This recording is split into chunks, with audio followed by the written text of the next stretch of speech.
2029లో జగన్ ప్రభుత్వం ఖచ్చితంగా వస్తుందని ప్రజలు ఇప్పటికే డిసైడ్ అయిపోయారని చెప్పేసి కూడా ఆయన మాట్లాడుతున్నారు.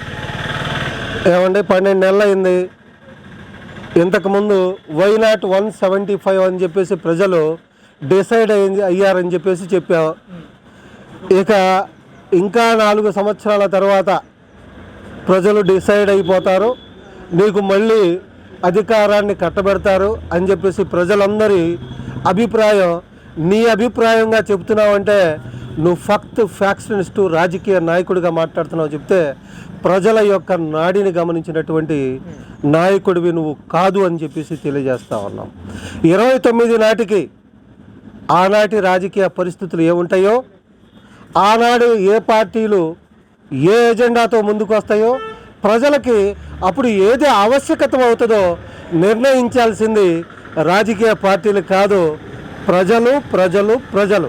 కాబట్టి నీ టీం ఏదో ఉంది కదా, అది దాన్ని ఏమంటారండి, ఐప్యాక్ లాంటి టీంలు చెప్పి నువ్వు రాజకీయ పార్టీ పెట్టావు కదా, ప్రజల యొక్క సేవ చేయటానికి కాదు, అది ఒక ప్రైవేట్ ఆర్గనైజేషన్ లాగా పెట్టేసి దాన్ని ప్రజల్లోకి ఏ విధంగా మార్కెటింగ్ చేయాలా, ఏ రోజు అబద్ధాన్ని పదే పదే పదే చెప్పించి అవునేమో నిజమేనేమో అని చెప్పేసి ప్రజలు అనుకునేదాకా చెప్పేటటువంటి ఒక వ్యాపారం చేసేటటువంటి వ్యవస్థ ఏదైతే ఉంటుందో ఆ విధంగా ప్రయత్నిస్తూ ఉన్నావు నువ్వు. ఎందుకంటే గతంలో నీ ఐప్యాక్ టీంని విశాఖపట్నం పంపించి రకరకాల డ్రెస్సులు పెట్టించేసి నువ్వేదో ఈ రాష్ట్రానికి పెట్టుబడులు వస్తాయని చెప్పావు. అదే ఆ కోడిగుడ్డు ముఖ్యమంత్రి గారు చలేస్తుంటే ఆ విదేశాలకు ఎందుకు వెళ్ళాలని చెప్పారు చూసారా. అటువంటి పరిస్థితుల్ని ప్రజలు వ్యతిరేకిస్తూ ఉంటారు. మీకు ఓటేసింది తమ యొక్క పన్నులతో డబ్బులు ఇస్తూ ఉంది, జీతాలుగా మీకు అలవెన్స్ ఇస్తూ ఉంది. మీరు మీ ఇష్టారాజ్యంగా ప్రకృతిలో ఉండేటువంటి సహజ వనరులను దోచుకొని అధికారాన్ని అహంకారాన్ని ప్రదర్శిస్తూ ఉండటానికి కాదు అని చెప్పేసి ప్రజాస్వామ్యంలో ప్రజలు తేల్చి చెప్తూ ఉంటారు. దానికి తార్కాణమే వన్ టైం ముఖ్యమంత్రిగా నువ్వు మిగిలిపోయావు అని చెప్పేసి తెలియజేస్తావు. అంటే ముఖ్యంగా ఏడాది కాలంలో చంద్రబాబు నాయుడు మీద విపరీతమైన వ్యతిరేకత వచ్చింది అని ఒక్క హామీ కూడా ఈరోజు నెరవేర్చలేదు చంద్రబాబు నాయుడు. ఇప్పటికే ప్రజల్లో జగన్ ఉంటే మనకి మంచి చేసేవాడైన ఒక అభిప్రాయంతో ప్రజలు ముందుకెళ్తా ఉన్నారని చెప్పేసి కూడా జగన్ మాట్లాడుతున్నారు. ఆ ఒక్క మాటే కాదండి, తను ఎటు వెళ్తే అటు ఉసుళ్ళ తెరలాగా జనం వస్తూ ఉన్నారంట. ఎందుకంటే బిర్యానీలు డబ్బు పెట్టేసి రాజకీయ నాయకుడు అంటే కొంతవరకు జనం వస్తారు, కానీ ఇతను ఏ గొప్ప పనులు చేశాడని చెప్పేసి ఇతను వెంటనే జనం పడతా ఉన్నారు, ఇతని కార్ల కింద పడి సస్తా ఉన్నారు. అంటే గత 5 ఏళ్ళు ఏం చేయలేదంటారా జగన్మోహన్ రెడ్డి చేసినటువంటి ఆ సోషల్ ఇంజనీరింగ్ అనేటువంటిది పూర్తిగా అట్టర్ ఫ్లాప్ అయిపోయింది. అతను ప్రజానాయకుడు కాదు, అతను ఒక ఫ్యాక్షనిస్ట్ లీడరు. కాబట్టి తన పార్టీని మార్కెటింగ్ చేసేటటువంటి వేరే మార్కెటింగ్ టీంలను తీసుకొచ్చి మార్కెటింగ్ సోషల్ మీడియా ద్వారా చేస్తే పదే పదే చెప్తే ప్రజలు అవకాశం ఇచ్చారు, ఆ అవకాశంతోనే నమస్కారం పెట్టారు. కాబట్టి వన్ టైం ముఖ్యమంత్రిగా జగన్మోహన్ రెడ్డి మిగిలిపోయాడు. ఇక ప్రూవ్ అవ్వాల్సింది ఆర్థిక నేరకాడిగా వైట్ కాలర్ నేరాలు ఏ విధంగా చేయవచ్చు, ఎందులో ఎటువంటి నేరం చేస్తే దొరకకుండా ఉండవచ్చు, ఏ విధంగా హవాలా మార్గాల్లో డబ్బులు పంపించవచ్చు, వివిధ రాష్ట్రాల్లో డబ్బుల డెన్లని ఏ విధంగా ఏర్పాటు చేయవచ్చు, ముఖ్యమంత్రి నివాసంలో ఐషర్ లాంటి ట్రాక్టర్లతో డబ్బుల కట్టలు ఏ విధంగా లోడింగ్ అన్లోడ్ చేయవచ్చు, ఏ డన్స్లో ఎటు పంపించవచ్చు, న్యాయస్థానాల యొక్క పిలుపుని అగౌరవపరుస్తూ కనీసం వాయిదాలకు కూడా వెళ్ళకుండా ఏ విధంగా ఉండవచ్చు అనేది ప్రజలు ఇచ్చినటువంటి అధికారాన్ని అడ్డం పెట్టుకొని నిరూపించినటువంటి ఒక నాయకుడుగా నువ్వు చరిత్రలు మిగిలిపోయావు. నువ్వు ఒక మాస్టర్ పీస్ అన్నమాట. నీకు మర్చిపోయాను, ఏ విధంగా అయితే నేరాలు చేయవచ్చో దాన్ని అమెరికన్ యూనివర్సిటీస్లో ఒక స్టడీ మెటీరియల్గా జగన్మోహన్ రెడ్డిని యొక్క చరిత్రని పెట్టారనేది ఒకసారి గూగుల్ సెర్చ్ చేస్తే తెలుస్తుంది. కానీ చంద్రబాబు నాయుడు అలా కాదు. ఇది యుద్ధం జరుగుతున్నటువంటి దేశం ఏదండి, ఇది ఇజ్రాయిల్ దేశం.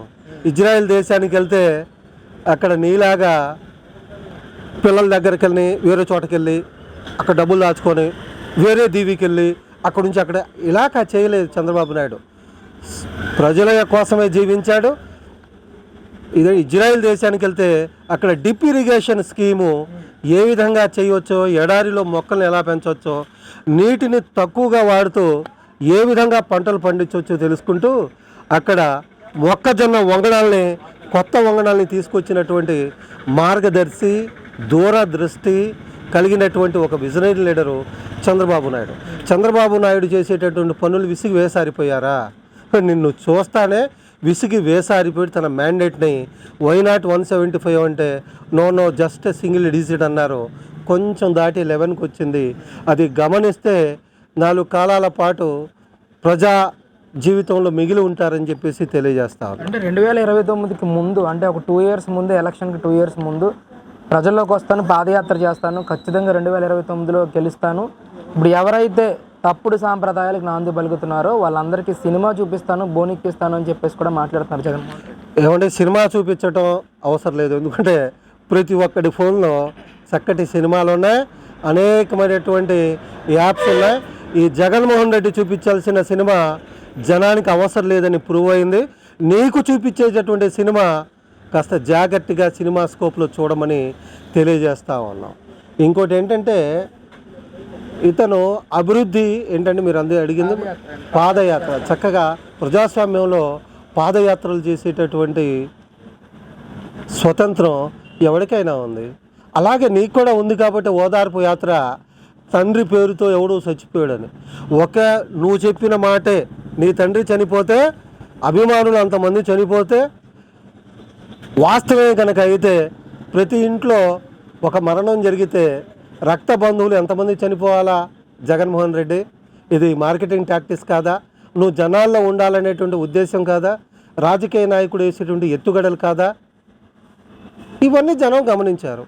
మళ్ళీ చంద్రబాబు నాయుడు గారి ప్రభుత్వం చక్కగా నిన్ను తిరగమంటది. నువ్వు ప్రజా జీవితంలో తిరిగి ప్రజల సమస్యలను జనంతో పాటు చట్టసభలకు కూడా రమ్మని చెప్పేసి ఆహ్వానిస్తూ ఉన్నావు. నువ్వు చెప్పినట్టు, అంతేగాని నువ్వు చెప్పినట్టు పాదయాత్రలో లోకేష్ బాబు వస్తుంటే వెళ్ళనీయను, టీడీపీ పార్టీ ఆఫీస్ని బీపీలు పెరిగి కోపం వచ్చి లేకపోతే ఇంకోటి అనే అనవసరమైనటువంటి మాటలు మాట్లాడావు చూసావా? ఇవన్నీ కూడా కట్టిపెట్టి చక్కగా ప్రజా జీవితంలో కలవండి. ప్రజల యొక్క సమస్యల్ని మీరు చట్టసభలకు తెలియజేయండి. వాటి యొక్క పరిష్కారం కోసం ప్రయత్నిస్తే ప్రజలు తప్పనిసరిగా మిమ్మల్ని అభినందిస్తారు. ఇక ముఖ్యమంత్రిగా అయితే ఆశలు వదులుకోమని చెప్పేసి నా భావన.